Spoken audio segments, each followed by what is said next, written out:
ప్రేమధార ప్రేమధార Bible అధ్యయన పాఠశాల శ్రోతలకు స్వాగతం. తెలుగు ప్రజలకు పరలోక వరంగా దేవుడు ప్రసాదించిన అపూర్వ కానుక ప్రేమధార. నలిగిన హృదయాలకు నెమ్మది, నిరాశాపరులకు నిరీక్షణ, అందరికీ ఆనందం. ఇదే మా ఆకాంక్ష. దేవుని ప్రేమ ధారావాహికంగా ప్రవహించే వేద పారాయణ కార్యక్రమం ప్రేమధార.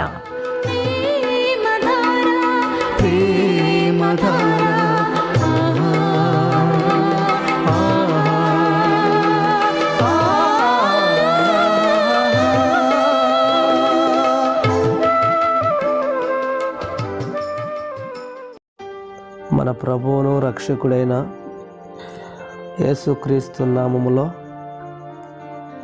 ఈ ఉదయకాల సమయములో నీకు నా వందనాలు తెలియజేస్తున్నాను.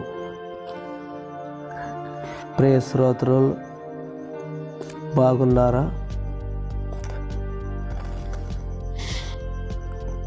ఈ ఉదయకాల సమయంలో ప్రభు మనకు ఆయుష్య ఆరోగ్యమునిచ్చి మరణ పడకల నుంచి సజీవులుగా మనల్ని లేపి ఉన్నాడు. దానికి మనము ఆయనకి మొట్టమొదట కృతజ్ఞతాస్తుతులు చెల్లించుదాము. ప్రియ సహోదరుడా, మరి తలలు వంచండి, ప్రార్థన చేసుకుందాం. పరిశుద్ధుడు పరిశుద్ధుడు పరిశుద్ధుడు జీవము కలిగిన యేసయ్య, నీకు వందనాలు, స్తుతులు, స్తోత్రాలు. ఈ ఉదయకాల సమయంలో ప్రభువా, నీ వాక్యము మేము ధ్యానించుకుంటున్నాము. మాకు నీ వాక్యము మా పాదములకు దీపముగా ఉండి చీకటిలో సంచరించడానికి వెళ్లకుండా వెలుగులోనే మమ్మల్ని నడిపిస్తున్నది. అందుని బట్టి నీకు కృతజ్ఞతాస్తుతులు చెల్లిస్తున్నాను. నీ వాక్యము బోధించేటప్పుడు పరిశుద్ధాత్మ దేవుడు మీరు మాకు సహాయం చేయండి. అనేక మందికి ఈ సువార్త అందించబడుతుండగా వినే ప్రతి బిడలు గ్రహించి మారు మనసు పొంది ప్రభువా, నిన్ను సేవించువారులాగా ఉండటకు సహాయం చేయమని యేసుక్రీస్తు నామములో అడుగుచున్నాను తండ్రి, ఆమేన్. ప్రియ సహోదరుడా, ఏది మీ దగ్గర ఉన్న బైబిల్ను తెరవండి. ఈరోజు మన పాఠం మత్తయి సువార్త 10వ అధ్యాయము. ఇందులోని ప్రతి విధమైన మాటను మనం ఈరోజు పంచుకోబోతున్నాము. చదువుతాను, శ్రద్ధగా వినండి. ప్రతి మాటకు ప్రభు అర్థం మనకు బోధించునుగాక.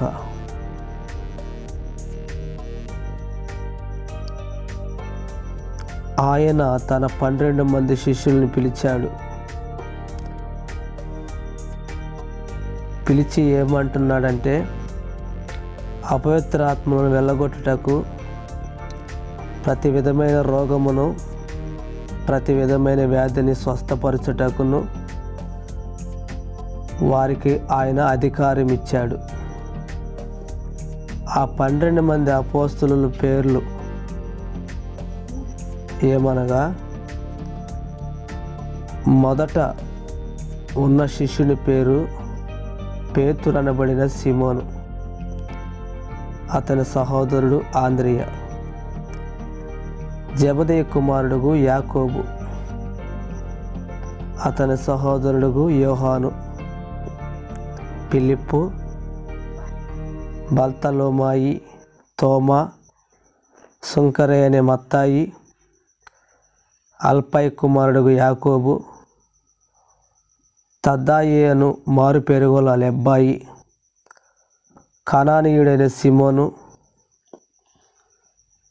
ఆయనను అప్పగించిన ఇస్కరియోతు యూద. యేసు ఆ 12 మందిని పంపుచు వారిని చూచి వారికి ఆజ్ఞాపించినది ఏమనగా, మీరు అన్ని జనుల దారిలోనికి వెళ్ళకండి, సమరయుల ఏ పట్టణములోనైనను ప్రవేశింపకుడు కానీ ఇజ్రాయేల్ వంశములలోనూ నశించిన గొర్రెలెద్దకే వెళ్ళండి. పిలుచు ఆ మాట అంటున్నాడు యేసు ప్రభు. పరలోక రాజ్యం సమీపించినది. పరలోక రాజ్యాన్ని గురించి ప్రకటించండి. రోగులను స్వస్థపరచండి, చనిపోయిన వారిని లేపుడి, కుష్ఠరోగులను శుద్ధులుగా చేయండి, దయ్యములను వెళ్ళగొట్టడి. ఉచితముగా పొందితిరి, నేను నీకు ఉచితంగా ఇస్తాను. మీ సంచిలో బంగారమునైనను ఎండినైనను రాగినైనను ప్రయాణము కొరకు జాలినైనను 2 అంగీలైనను చెప్పులనైనను చేతి కర్రైనను సిద్ధపరచుకొనకుడి. పనివాడు తన ఆహారమునకు పాత్రుడు కాడా? మరి మీరు ఏ పట్టణములనైనను గ్రామములనైనను ప్రవేశించుచున్నప్పుడు అందులో ఎవడు యోగ్యుడో విచారణ చేసి అక్కడ నుండి వెళ్ళే వరకు అతని ఇంటనే బస చేయండి. ఆ ఇంటిలో ప్రవేశించుచు ఇంటి వారికి శుభమని చెప్పండి. ఆ ఇల్లు యోగ్యమైనదైతే మీ సమాధానము దాని మీదకి వచ్చును. అది అయోగ్యమైనదైతే మీ సమాధానం మీకు తిరిగి వచ్చును. ప్రియ శ్రోత, వింటున్నావా? ప్రభువు అన్ని జనుల దారిలోకి వెళ్ళకండి అని అన్నాడు. మరి సువార్త ఎవరికి ప్రకటించమంటున్నాడు? నశించిపోతున్న జనాంగము దేశంలో ఉన్నారు. వాళ్ళకి సువార్తను ప్రకటించండి, పరలోక రాజ్యం సంగతి చెప్పండి అని అన్నాడు. మరి అన్ని జనుల దారిలోకి ఎందుకు వెళ్ళకండి అని అన్నాడు? అన్ని జనుల దారిలోకి వెళితే ప్రమాదం ఉంది సుమా. అన్ని జన దారులలో నువ్వు చెప్పే మాట వాడు ఆలోచన చేయరు. అన్ని జనుల దారులలోకి వెళితే కులాంతరం ముందు మొట్టమొదట వాళ్ళు అడిగే ప్రశ్న, మీది ఏమి కులమా అంటారు. కులము పేరు చెప్పగానే మాది ఆ కులమే అని అంటాడు. తర్వాత మర్యాదలు సాగుతాయి. తర్వాత స్నేహం బంధం ఏర్పడి మనల్ని పాడు చేసే దారిలోకి వాళ్ళు లాగుతారు. అందుకని అన్ని జనుల దారిలోకి వెళ్ళకండి అని అన్నాడు. మరి ఎవరి కొరకు వెళ్ళమంటున్నాడు ఆయన? నశించిపోతున్న వారును చూడండి, వాళ్ళకి పరలోక రాజ్యం గురించి చెప్పండి అని అన్నాడు. మరి ఈ రోజుల్లో ఎవరు నశించుతున్నారో ఒకసారి గమనించండి. ప్రియ శ్రోతలు, వింటున్నారా? సహోదరుడా, రోగులను స్వస్థపరచండి అని చెప్పాడు. నా పేరట దెయ్యములని వెళ్ళగొట్టండి అని చెప్పాడు. నేను ఉచితముగా ఇస్తున్నాను, మీరు ఉచితంగా పొందారు. ఈరోజు ఉచితముగా ఎవరైనా ఇస్తున్నారా? ఒకసారి మీరు గమనించండి. అయితే ఎవడైనను మిమ్మును చేర్చుకొనక మీ మాటలు వినకుండా నెడల మీరు ఆ ఇంటినైనను ఆ ఇంటి పట్టణమైనను విడిచిపోయేటప్పుడు మీ పాదధూళి దులిపివేయండి. విమర్శ దినమందు ఆ పట్టణపు గతి కంటే సొదొమ గొమొర ప్రదేశముల గతి ఓర్వతగినదైయుండునని నిశ్చయముగా మీతో చెప్పుచున్నాను. ఇదిగో, తోడేళ్ల మధ్యకు గొర్రెలను పంపినట్టు నేను మిమ్మల్ని పంపుచున్నాను కనుక పాము వలె వివేకములను పావురము వలె నిష్కపటులనయుండుడి. మనుషులను గూర్చి జాగ్రత్త పడుడి. వారు మిమ్మును మహాసభలకు అప్పగించి తమ సమాజ మందిరములలో మిమ్మును కొరడాలతో కొట్టింతురు. వీరికిని అన్ని జనులకును సాక్షార్థమై వారి నిమిత్తము మీరు అధిపతుల యొద్దకును రాజుల యొద్దకును తేబడుదురు. వారు మిమ్మను అప్పగించినప్పుడు ఎలాగూ మాట్లాడుదము, ఏమి చెప్పుదము అని చింతించకండి సుమా. ప్రియ శ్రోత, వింటున్నావా? ప్రభువు తోడేళ్ల మధ్యకి మిమ్మల్ని నేను పంపుచున్నాను, పామరము వలె వివేకము కలిగి ఉండండి అని చెప్పాడు. నిజమే, ఈ రోజుల్లో ఆ మాట పట్టుకొని అనేక మంది తోడేళ్ల మధ్యకి వెళుతున్నారు, సువార్త తీసుకొని పంచుతున్నారు. కానీ పాము వలె వివేకము లేదు అక్కడ. తిరగబడే రోజులు దగ్గర పడి ఉన్నాయి. ప్రభువు చెప్పాడు, పాము వలె వివేకము కలిగి పామురము వలె నిష్కపటలై ఉండండి అని చెప్పితే వారు మిమ్మల్ని మహాసభలకు అప్పచెప్తారు. మాట్లాడేది పరిశుద్ధాత్మ దేవుడు అని చెప్పినాడు. ఈ రోజుల్లో పాము వలె వివేకము కలిగి ఉన్నావా? పామురము వలె నిష్కపటములు కలిగి ఉన్నావా? ఒక్కసారి ఈ వాక్యము మనము ప్రపంచంలో ప్రతి సేవకుడు, ప్రతి సువార్తకుడు జ్ఞాపకం చేసుకోవాలి.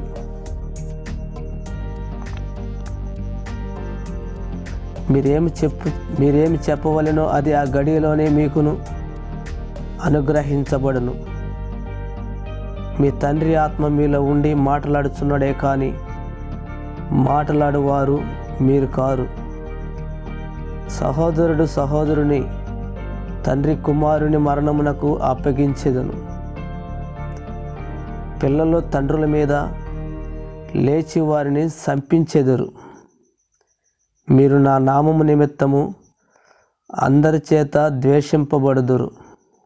ప్రియ సహోదరి సహోదరుడా, వింటున్నావా? ప్రభు వాక్యం ఏం సెలవిస్తుంది ఇక్కడ? మీరు నా నామము నిమిత్తము అందరి చేత ద్వేషించబడుతురు. ద్వేషించబడటానికి నువ్వు ఇష్టపడుతున్నావా? కష్టపడుతున్నావా? అయితే ద్వేషించబడుదురు నా నామము నిమిత్తమని వాక్యము సెలవిస్తుంది. ప్రభువు ఆ మాట మనతో చెప్పుతున్నాడు.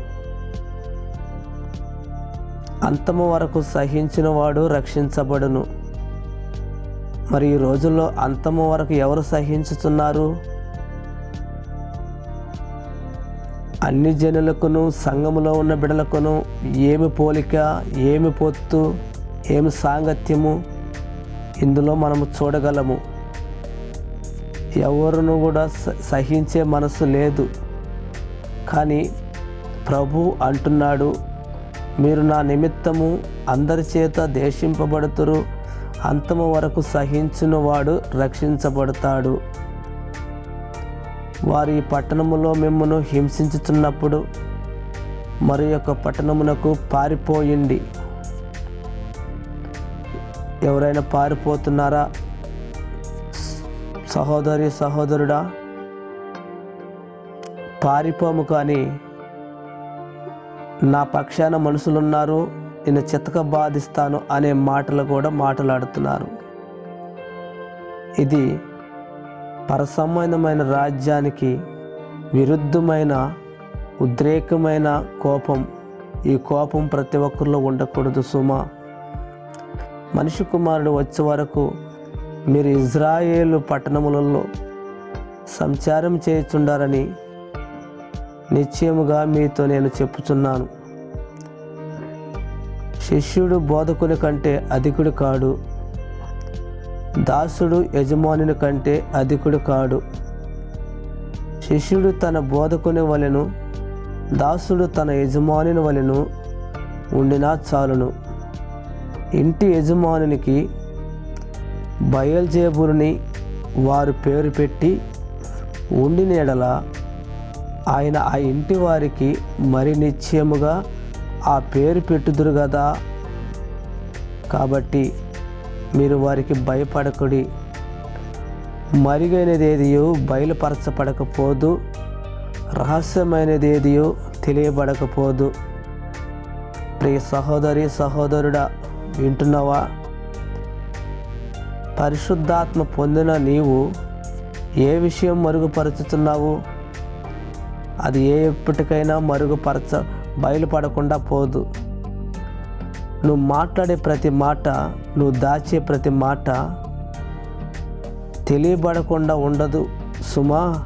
ఇది నువ్వు చాలా ప్రాముఖ్యమైనది, గుర్తుపెట్టుకో. చీకటిలో నేను మీతో చెప్పున్నది మీరు వెలుగులో చెప్పండి.